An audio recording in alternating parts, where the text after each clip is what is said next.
November 3, 1958, 9:18 p.m. A match flared in a Harlem hallway, and for a moment the light touched a folded envelope on the radiator, then went dark, leaving Bumpy Johnson alone with a rumor that had already started walking. The hallway smelled of boiled cabbage and old paint. One bulb flickered near the stairs, not broken, just tired. Bumpy Johnson stopped beneath it and did nothing. That alone was enough to change the room. The envelope rested on the radiator as if it had always belonged there. Thin paper, cheap glue, no name, no return.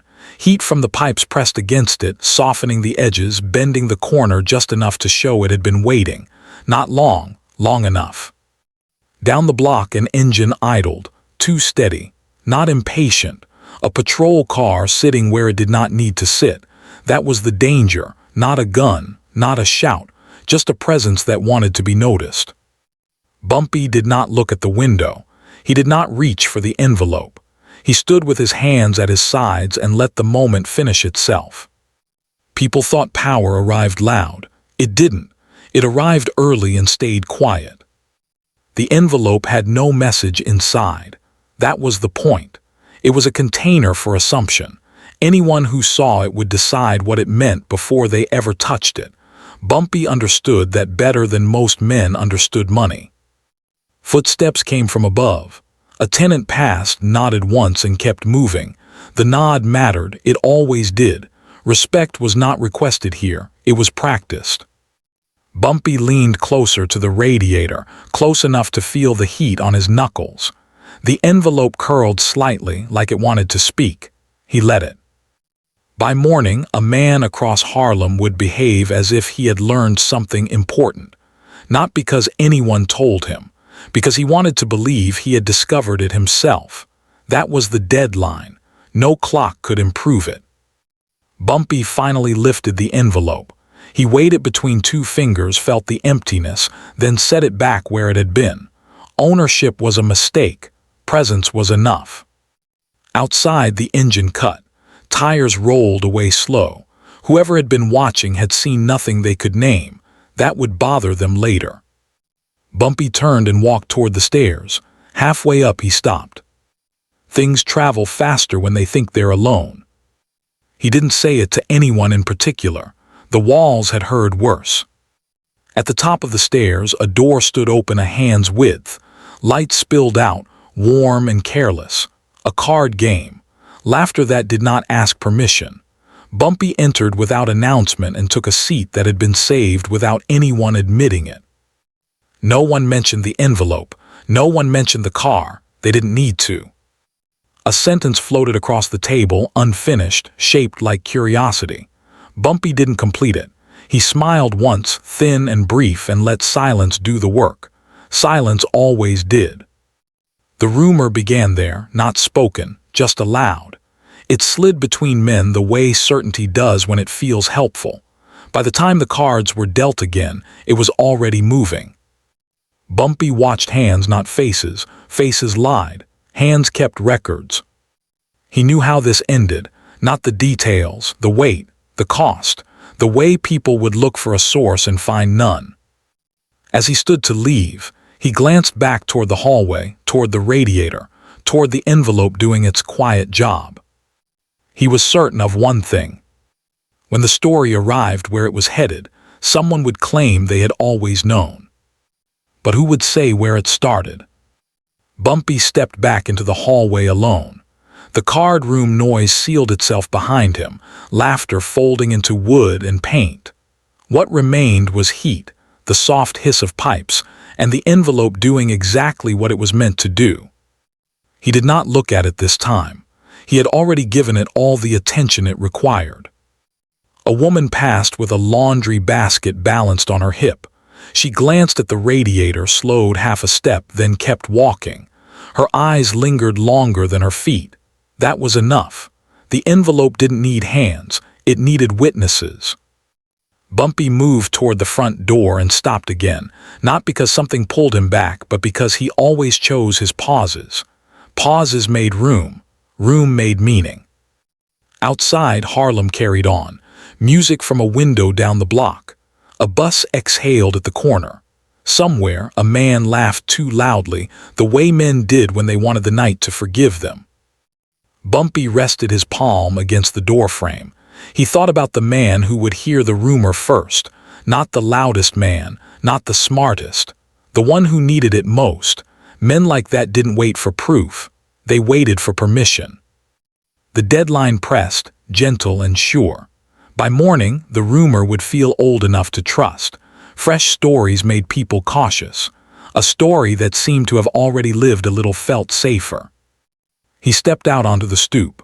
Cold air flattened the smell of cabbage and paint. He adjusted his coat once and began to walk. Half a block down, a figure leaned against a lamppost, pretending to be patient. Too patient. Bumpy didn't slow. He didn't speed up. He passed close enough to hear breathing, steady and controlled. Fear disguised as discipline. The figure said nothing. Neither did Bumpy. Words would have cheapened the moment. At the corner, Bumpy turned and disappeared into the street traffic. He did not look back. Looking back suggested doubt. By the time he reached his destination, the envelope had already changed owners without moving an inch. A man upstairs would mention it casually. Another would pretend he hadn't noticed it at all. A third would swear he saw a name on it, though he never had. Stories added weight as they traveled. Bumpy poured himself a drink and did not touch it. He sat and listened to the building settle. Pipes knocked once, then quieted. Somewhere above him, a radio murmured low. He thought about how people searched for sources when they felt uncertain, how numbing something made it smaller. The rumor would resist that. It would refuse to be held. Near midnight, a knock came, soft, respectful. Bumpy didn't answer right away. He let the knock exist, let the man on the other side measure himself against the door. When Bumpy finally opened it, the man spoke too quickly, then stopped. He had come to ask a question he didn't want answered. Bumpy looked at him for a long moment. "You're early," Bumpy said, nothing more. The man nodded, confused, relieved, and afraid all at once. He left without asking what he had come to ask. That mattered. Bumpy closed the door and returned to his chair. He lifted the drink, then set it down again untouched. Some habits were better left unchanged. The envelope stayed on the radiator through the night, heat breathing against it, curling the edges just enough to make it feel alive. By morning, someone would act. That much was certain. But when the consequences came, who would they look at, and who would they refuse to see? The back room had no windows. It didn't need them. Light came from a single bulb hanging low, casting shadows that stayed where they were told. The long table ran the length of the room, scarred by years of elbows and decisions. Men took their places without ceremony.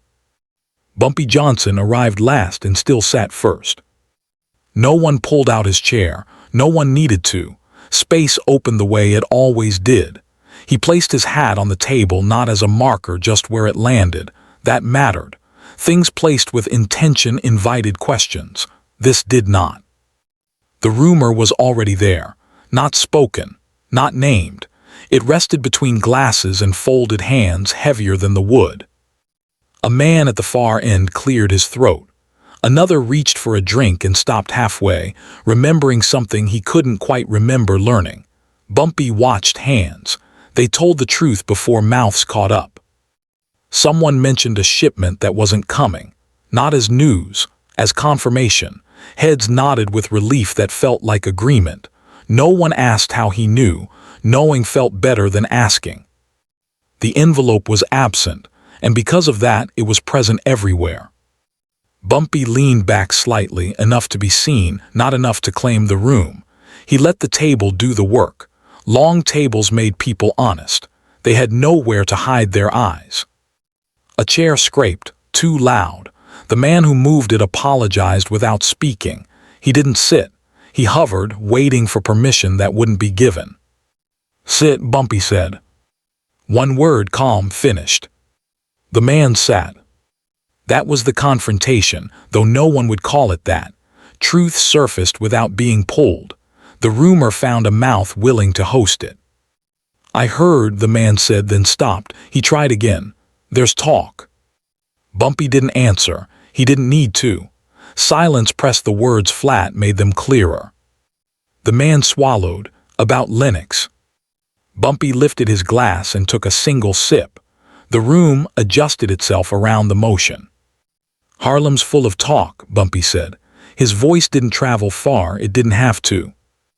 The man nodded too quickly. Relief passed across his face, mistaken for understanding. He had wanted denial or confirmation. He got neither. That was worse and better. Another man leaned in, careful not to lean too far. "By morning," he said, as if the phrase had always belonged to him. Bumpy's eyes met his for a moment, not a challenge, an acknowledgement. The internal deadline had been adopted, ownership transferred without signatures. "By morning," Bumpy repeated once quietly. The table absorbed it. No countdown, no urgency, just a line drawn where time would do the rest. A glass clinked. Someone laughed, soft and short, embarrassed by it. The danger here wasn't violence. It was belief. Once belief settled, it didn't ask permission to act. Bumpy rested his hand near his hat and didn't touch it. He watched the rumor finish, finding its shape. He knew how these things ended. Not with shouting. With men explaining their choices later and calling it wisdom. A voice from the middle tried to sharpen the edges. Who said it? Bumpy looked at him, then past him, then back again. The room quieted, waiting for the name that would make everything smaller. "Truth doesn't need help," Bumpy said. "It needs room." The sentence landed cold. Clean, it cut nothing, it clarified everything. The man nodded, chastened, grateful, unsure why. The question dissolved. The source remained unnamed. Bumpy stood. Chairs moved back in a rush that was corrected too late. He placed his hat on his head, not as punctuation, just because it belonged there. "Do what you're going to do," he said. "Just don't hurry." He left them with that. No instruction, no cover, just certainty. In the hall outside, the air felt thinner. The rumor had weight now. It would move faster without him. By morning, a door would open or stay closed. Someone would call it strategy. Someone else would call it luck. Bumpy walked away knowing one thing. When truth finally surfaced, no one at that table would agree on who had first believed it. And that question, who believed first, would matter more than who spoke at all. The corridor outside the back room held the echo of chairs and breath. Bumpy paused there, not to listen, but to let what had been said finish settling. Rooms needed time after truth brushed past them. People did too. He walked a short distance and stopped at the corner where the paint peeled in a familiar shape. He knew that shape. It had been there longer than some men at the table. He put his hand against the wall, felt the cool through his coat, and waited until his own pulse slowed to where it belonged. Inside the room, voices rose, then corrected themselves. That mattered. Correction was proof. The rumor was no longer a visitor. It was furniture. Bumpy moved on. Outside, the night held its breath. Street lamps burned steady, casting light that made no promises. He crossed once, then again, choosing streets that did not hurry him. The deadline did not need help. It knew where it was going. Halfway down the block, a man stepped out of a doorway as if he had always been there. He matched Bumpy's pace without matching his stride. That was the mistake. Matching suggested intent. "Evening," the man said. Bumpy nodded. He did not break stride. "Long table tonight," the man added, careful, casual. Bumpy stopped, not abrupt, just enough. He turned his head slightly, not enough to give the man his full face. "Tables don't talk," Bumpy said. "People do." The man smiled too quickly. "That's what I heard." Bumpy looked at him then fully. The smile faltered, then steadied itself into something respectful. The confrontation lived there for a breath and passed without touching either of them. "You hear a lot," Bumpy said. "Trying to," the man replied. Bumpy nodded once and continued on. He did not ask who the man was listening for. Men like that listened for relief. They found it wherever it would sit still. At the next corner, Bumpy stopped again, this time by choice. He lit a cigarette, cupping the flame until it obeyed. The match flared, then died. For a moment, the light touched his face, calm and unchanged. He exhaled once and watched the smoke find its own way. The rumor would reach its first real test soon. Not a challenge, a decision. A phone call made or not made. A truck rerouted. A meeting delayed. Small movements that felt private while they rearranged the night. Bumpy thought of the envelope on the radiator, the way heat had bent it without marking it. He liked that. Pressure without damage. He walked again. A storefront window reflected him back in pieces. Hat, coat, stillness. He saw nothing he needed to adjust. Men who adjusted too often betrayed themselves. Near midnight, he entered a quiet building and climbed 2 flights. He unlocked his door and closed it behind him without sound. Inside, the room held him the way rooms do when they know their tenant. He set his hat down and loosened his coat, then stopped. He left it on. Some things were better kept ready. He sat and waited. Minutes passed, they passed cleanly. No packing, no counting. He listened to the building speak to itself, pipes, a distant door, a radio losing its signal. Then the phone rang. Once. He let it ring again before answering. Yes, he said. A voice on the other end chose its words carefully. It spoke of possibilities, of precautions, of rumors without names. It wanted guidance without asking for it. Bumpy listened. He did not interrupt.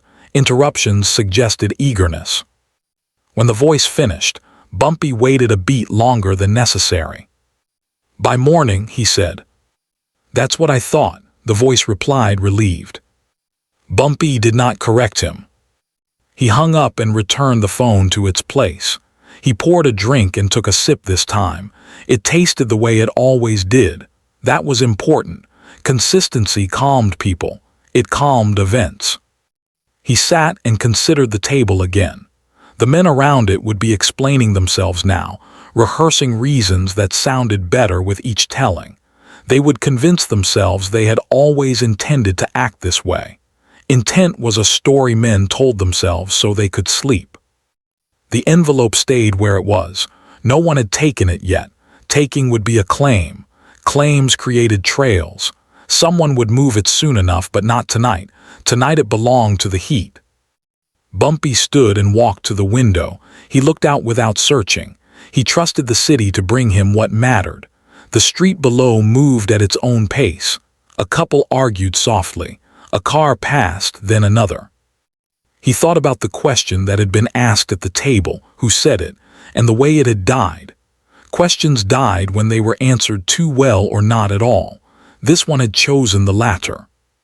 Before he turned away, Bumpy spoke, not loud, not to the room, but to the shape of the night itself. Don't hurry. It wasn't advice, it was a condition. He stepped back, switched off the light, and sat in the dark. Darkness simplified things. It removed options men pretended they had. By the time he slept, the rumor had reached its far edge. It had found men who would not say where they heard it, men who would swear they had always known. In the morning, someone would act and call it foresight. And when they did, no one would be able to point to a single voice and say, that's where it began. Because the table had done its work. And silence had signed its name without leaving a mark. The street was quieter than it should have been, not asleep, just careful. Bumpy Johnson walked 1 block and stopped. He did not check the time. He didn't need to. Night had a certain weight when it was close to giving up. He felt it in his shoulders, in the way sound carried farther and meant less. The envelope had not moved. It sat on the radiator exactly where he left it, but it was not the same. One corner was gone now. Torn, not clean. Someone had tested ownership and thought better of it. That mattered more than taking it. Bumpy stood close enough to feel the heat again. The paper no longer curled. It had already learned the temperature of the room. That was the consequence beginning. Across the street, a window opened and closed. No light, no voice, just confirmation that people were awake and pretending not to be. He accepted it without reaction. Attention was currency. He never spent it carelessly. The rumor had matured overnight. It was no longer fragile. It had passed from curiosity into planning. Men would be rearranging routes now, canceling one meeting, keeping another. None of them would say why in the same words. That was how he knew it was working. Bumpy stepped back from the radiator and adjusted his coat once. He did not take the envelope. He did not need proof. Proof belonged to men who feared forgetting. He walked toward the corner and stopped again when he heard footsteps behind him. Measured, not chasing. Someone trying to arrive at the same place without admitting it. Bumpy did not turn. "You don't need to follow me," he said. The footsteps stopped. A pause, then a voice low, "Just wanted to be sure." "About what?" Another pause, longer this time. "That it's real." Bumpy turned halfway, enough to be seen, not enough to offer comfort. "If it's real," he said, "you won't need me."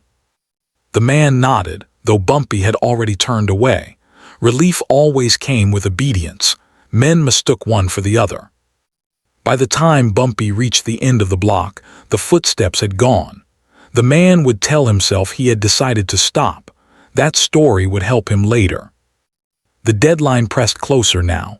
Not urgent, certain. Before sunrise, someone would choose absence over confrontation. A door would remain closed and be explained as caution. Bumpy looked once more toward the building. The envelope waited, lighter now, less necessary. Its job was almost done. He knew what came next. Not noise, not celebration. Just men behaving differently and calling it wisdom.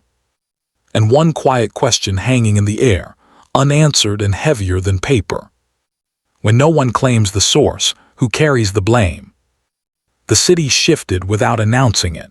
Night loosened its grip and left things where they were. Bumpy Johnson felt the change in the way doors sounded when they closed, in how footsteps no longer rushed to belong to darkness. He crossed the avenue and stopped at the curb. A delivery truck passed without slowing. That mattered. Men had already adjusted their routes. The rumor had done what it came to do.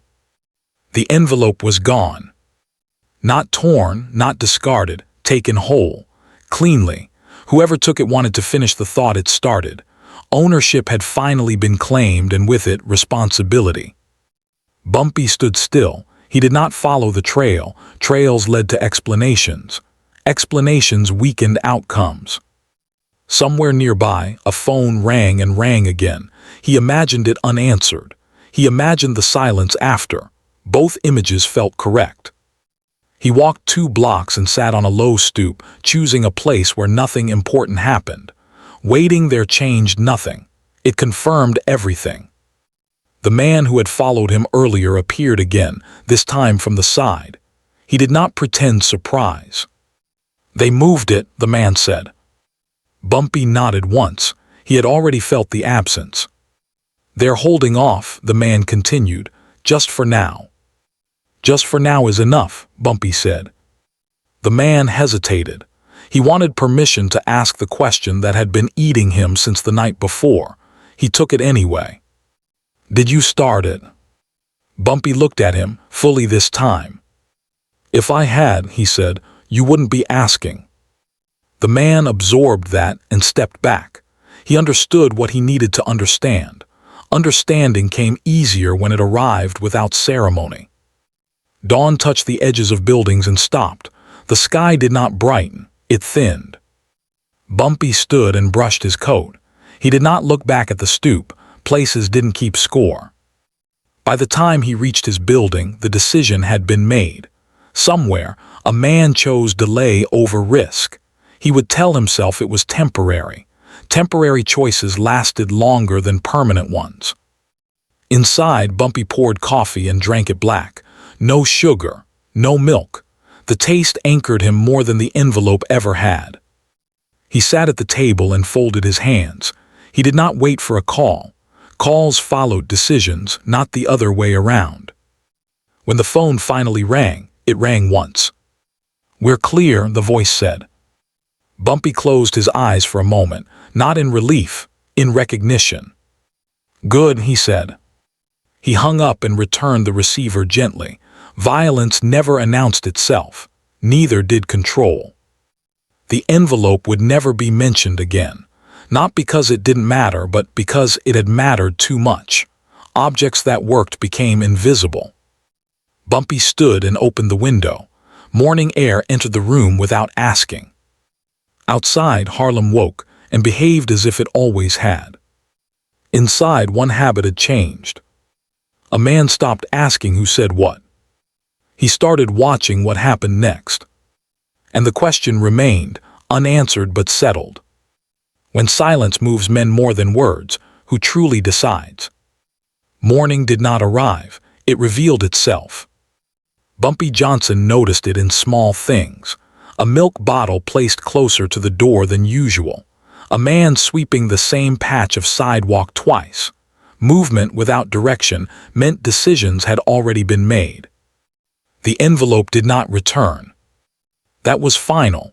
Objects that completed their work never came back. They disappeared into hands that would not admit holding them. Bumpy accepted that without thought. Consequences did not need witnesses. He walked a familiar route and felt how the city leaned away from certain corners.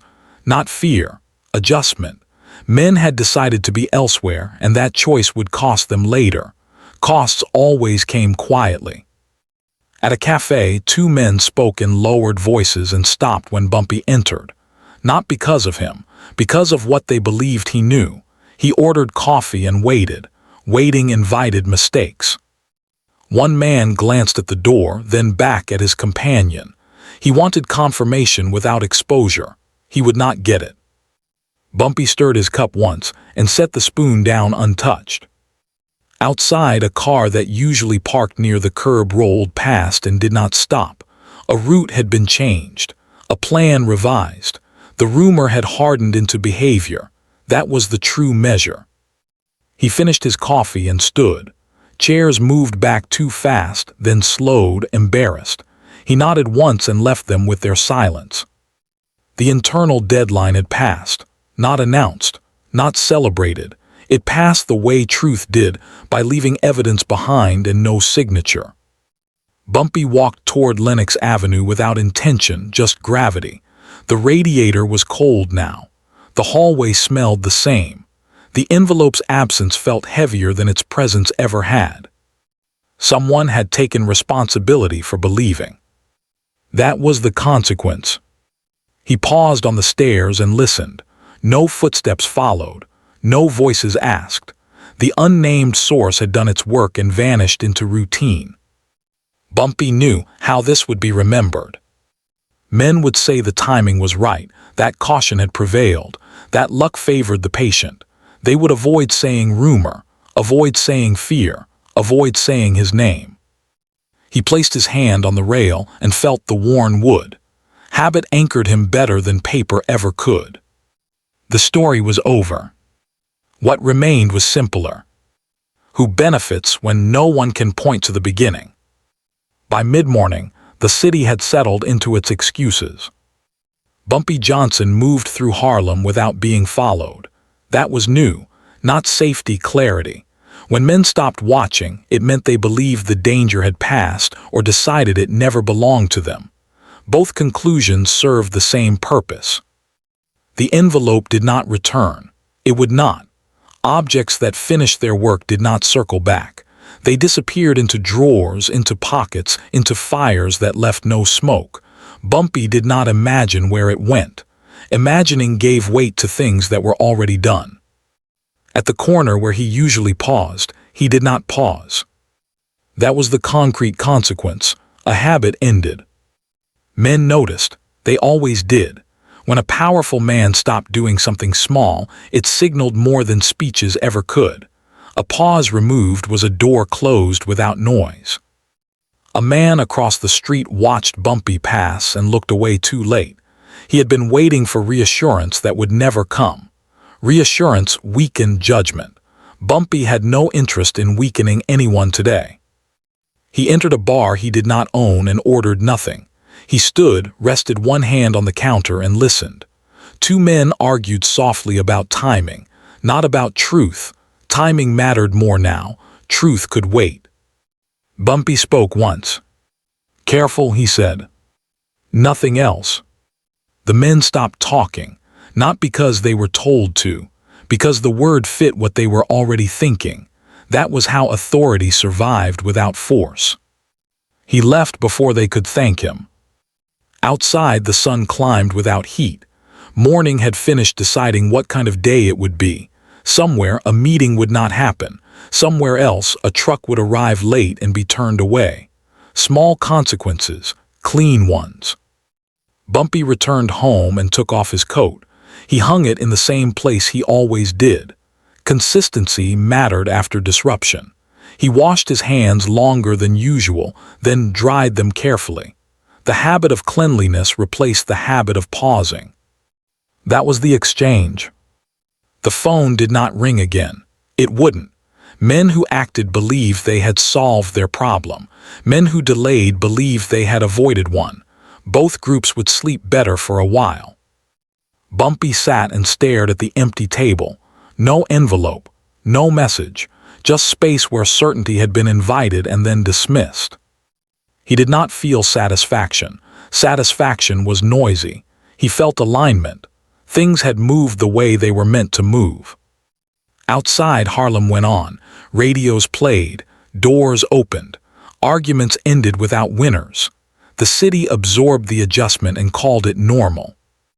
Later, when men told the story, they would skip the beginning. They always did. Beginnings asked questions no one wanted to answer. They would say it was obvious. They would say anyone could see it coming. They would say nothing about where the idea first landed. Bumpy stood and turned off the light, though the room was already bright enough. He preferred decisions to shadows. The unnamed source remained unnamed. That was the lesson. Not that rumors ruled men, but that silence, placed carefully, decided which men ruled themselves. And the question that lingered, not for him, but for anyone listening closely. When no one claims the beginning, who is responsible for the end?